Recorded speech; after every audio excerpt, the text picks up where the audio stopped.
Hey, what's up guys? John here. I'm in an abandoned factory right now in Detroit, one of the biggest factories that's shut down. I'm gonna give you a tour of this place and talk to you about what I'm learning here, not just in Detroit, but after traveling the entire country.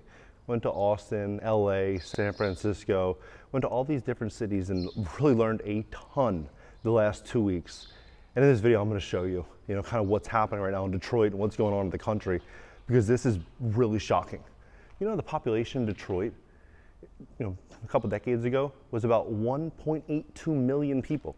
The population today, 620,000. They lost 70% of the entire population after everything crashed in the auto market, 70%. And during the Great Financial Crisis, GM and Chrysler filed bankruptcy.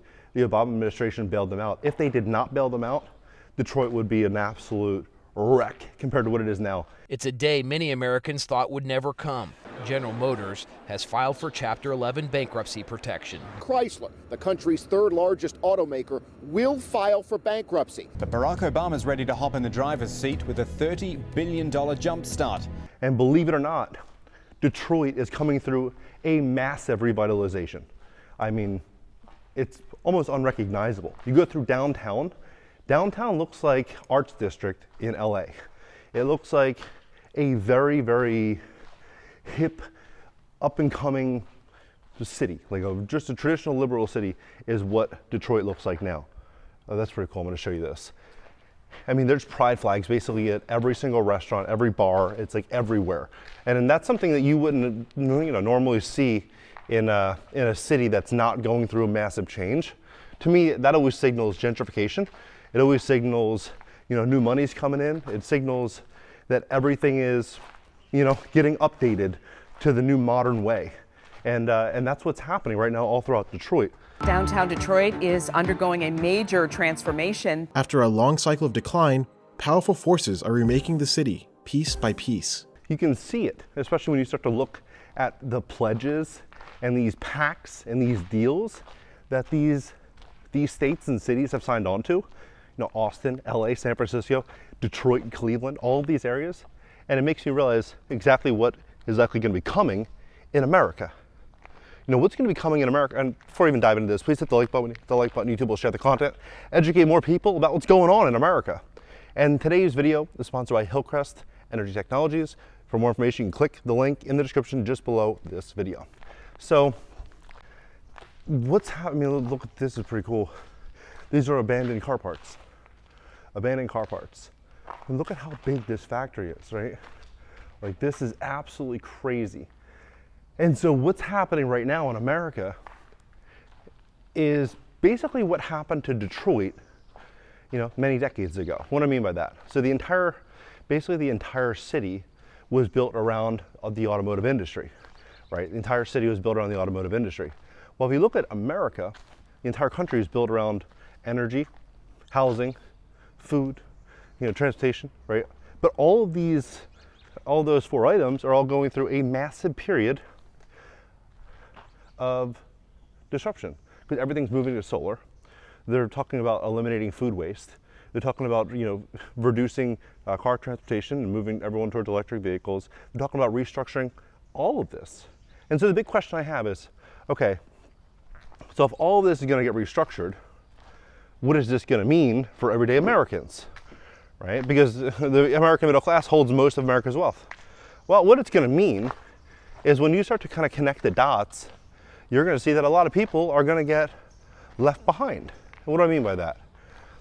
Switching a vehicle to solar or to electric is not, something that everybody can afford to do. Not everybody wants to do it, right? The same thing with a home. When you buy a house, if you have to upgrade everything to go, fully electric, solar, heat pumps, all that, not everyone's going to be able to afford it, right? And so what I think is going to happen is I believe we're going to start to see so many investors coming out capitalizing on this trend. That's what's going to be happening. Some people right here. And they're going to be capitalizing on this massive, massive trend. In the world of electricity, every innovation begins with a challenge. For decades, engineers have sought to perfect inverters, devices that convert AC to DC, and vice versa, with minimal energy loss and electromagnetic interference. Every inefficiency with inverters means lost energy and added cost. Imagine an electric vehicle that traveled further on a single charge. Thanks to this revolutionary technology, Hillcrest Energy's technologies has cracked the code. Led by a team of visionaries, they have pioneered the world's first zero voltage switching inverter. Developed after years of research and a $20 million investment, Hillcrest Inverter achieves an unparalleled 99.7% efficiency, eliminating switching loss and higher switching frequencies, and minimal electromagnetic interference. This isn't just innovation, this is a game changer for EVs and solar farms and beyond. Solar farms could see upwards of $13 million in increased revenue over their lifetime. And imagine saving over $2,200 per electric vehicle in manufacturing costs alone, all thanks to Hillcrest's cost-cutting technology. Hillcrest Energy Technologies has attracted top-tier strategic partners to support and guide their groundbreaking work. Dan Corker has successfully exited $2 billion companies in automotive components, brings his extensive experience and knowledge to the table. His experience is invaluable in navigating the complexities of bringing innovative electrical solutions to market. Additionally, Dr. Heinz George Berghoff, a pioneer for the EV program, Daimler Chrysler AG, is another strategic advisor. With his background in launching the first electric Mercedes-Benz, Dr. Heinz provides critical insights and strategies to help Hillcrest penetrate the highly competitive EV market. These strategic partners, with their unparalleled experience and industry connections, are a testament to the revolutionary potential of Hillcrest inverter technology, which is patented and protected, setting Hillcrest apart in a competitive market. To invest, Hillcrest Energy's stock ticker is HLRTF. It's not just about efficiency, it's about shaping the future of clean energy. Visit hillcrestenergy.tech to learn more about how they're powering the future. Visit the link in the description just below this video to learn more.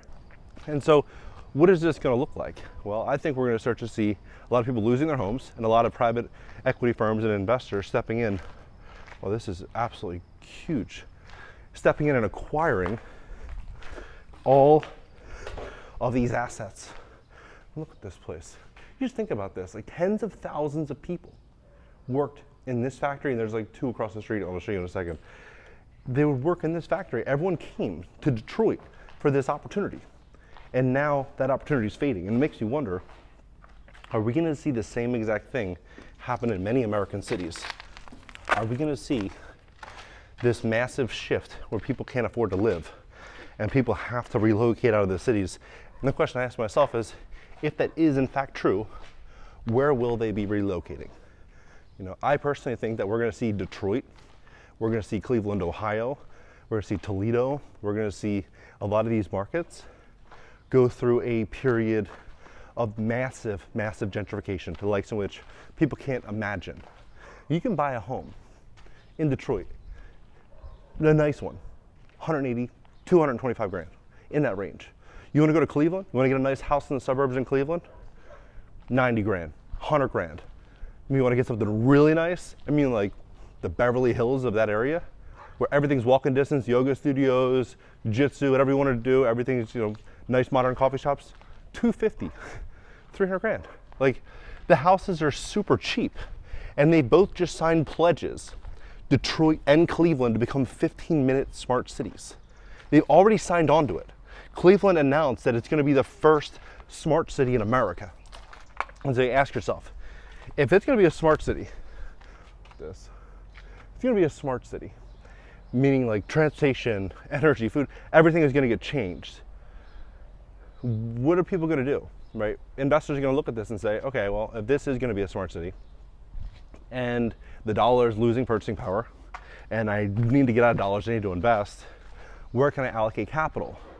Well, you probably want to allocate capital in the safest place possible that's going to offer some type of stability. Well, now with just the high construction cost, you know, just a new roof on like a 3-bed, 2-bath house, a little 1,500 square foot house, is probably gonna be like 15, 20 grand.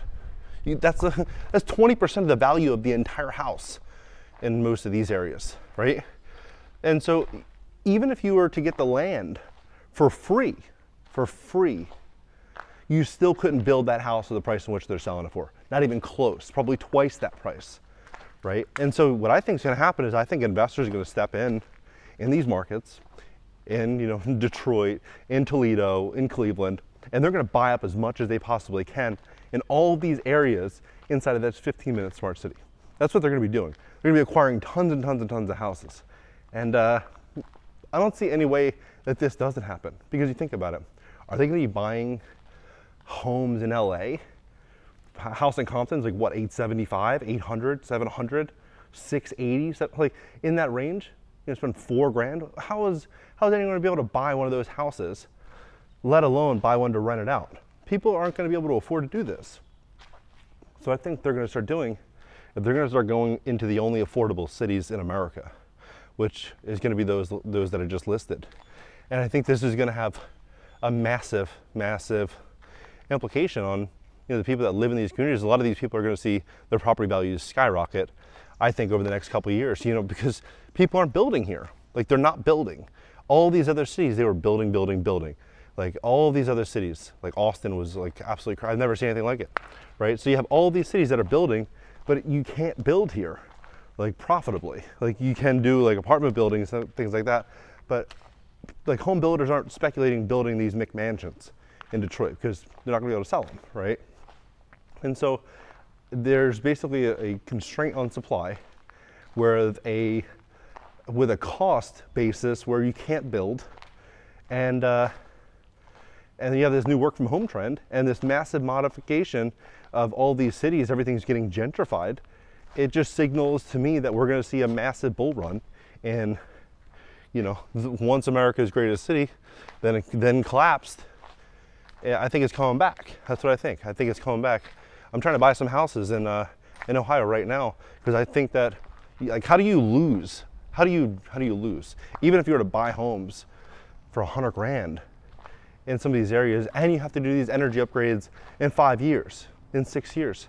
Okay, like, your cost basis was basically zero to get into it, and the Section 8 program pays, you know, handsomely. Like, you could buy a house out there for $80,000, and you can rent it on Section 8 for $1,200, $1,300, $1,400 a month. Like, where are you getting that kind of return, right? And so if they say in 3 years, 4 years, 5 years, you have to, you know, switch your property to solar, you have to do the heat pumps, you have to do this, and it's $50,000 to do it, you know, it is what it is, right? Like, you're gonna be hit with curveballs. I believe in this economy as everything about it shifts and changes, everything. And you wanna own assets, you wanna own real things. You don't wanna own dollars over a 10-year cycle, in my opinion.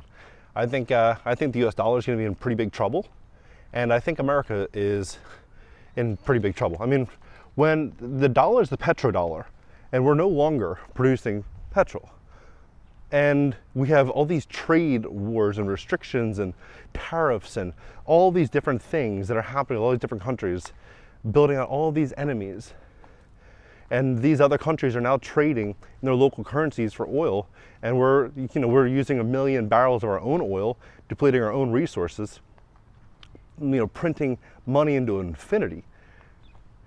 And when consumers are in more debt than ever, I saw a billboard in Cleveland. It says that consumers have $103,000 in debt per consumer.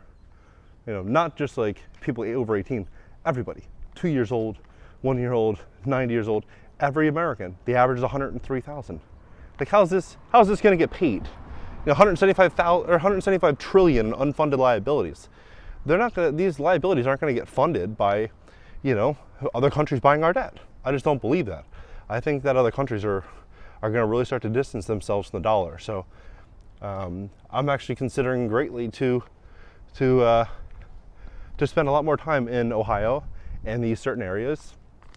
Maybe even do a video series about buying a bunch of these properties and renting them out on the Section 8 program. Because the way that I'm looking at it is on the WhiteHouse.gov, they said that they want, I believe it was 2 million or 2.5 million affordable housing units. Like, they want to bring these units in, and And I don't think Section 8 program is going to default on consumers. I think that they want to incentivize landlords to cooperate. And I don't think they're going to just say, oh, you know what, we're going to just stop paying. Because then who would want to rent on the Section 8 program? They lose all their authority.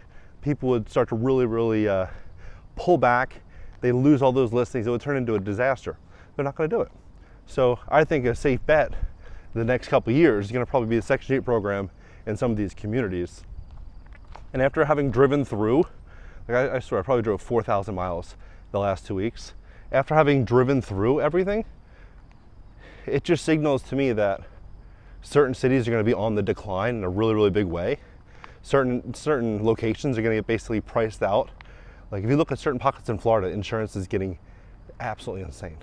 Like $7,000, $8,000, $10,000, $12,000 a year for a policy in some of these markets on like a nice house, not like something crazy nice, like $2-3 million, $700,000, $600,000. Like, unfortunately, that's like a nicer, normal house in many of these areas in Florida, like that are by the coast. And how are people gonna be able to afford it? If you look at in Austin, Texas, all the inventory, everything that's being built there, right? What's that gonna do to adjacent property values, supply and demand? The values are gonna be going down. But nothing's being built here, and it's like this is like the only affordable pocket in, I would argue, in all of America. This like little handle around Detroit, Toledo, and Cleveland. You could drive from Detroit to Cleveland in like 3 hours. You could go from Cleveland to Philly. It's like 350 miles. So it's not bad. It's like 3 hours, right? Maybe 4. So yeah, I think what we're going to start to see here is the biggest change in America that we've ever witnessed over the next couple years. And the fact that Cleveland and Detroit signed on to this pledge to become smart cities is, I believe it signals the change, the gentrification, and the amount of money that's gonna be pouring in from private equity and from these investors, because they're gonna be able to scoop up these deals for basically nothing. Like when you're buying a house for freaking 80 grand, it's like, dude, the average house in LA County is like 800. Like it's 10 times the price. It is 10 times the price. And people think that, oh, the home values in LA and these areas are going to be sustainable. How? Like, how? Is every single person in California making $500,000 a year? I don't think so. I don't think so. I mean, that house in Compton, you would need to make $250,000, $300,000 a year for a house in Compton. Like, give me a break. A house in Compton, 300 grand, right? Like, anywhere in LA, if you want to be in West LA and you want to buy a house for like $2 million, no worries, just, $25,000 a month. And, it's one thing when interest rates are at 3%, when interest rates are at 2.5%, and they're like, okay, for every million I borrow, I pay $40, $100 a month. Like, that's manageable for some people. They borrow $1.5 million, like $6 grand a month. Okay, I make 200, 250, I can do it. But you throw an 8% mortgage rate in front of it, it changes the game, right?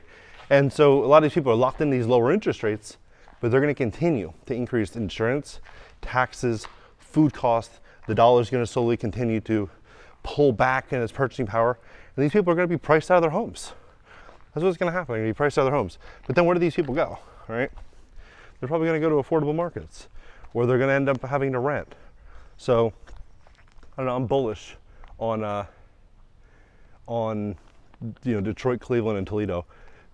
It doesn't look like this, obviously. It looks actually very, very, very nice. I'm highly considering to spend a lot of time here and possibly even share addresses and share properties that we're buying, what the process looks like, see if it's really that great. Because I'll just share the truth about the entire experience. I think it could be a really, really big opportunity. I see very limited downside to it. And looking out at the world, it's like I'm not going to buy property in LA. I mean, I'm not going to buy property in San Francisco. Like, that's for damn sure.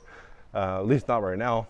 So it's crazy. There's going to be a lot of opportunity, though. There's no doubt in this energy transition, in this, this next 5-year plan where everything is going to go smart. A lot of these cities are going to go smart.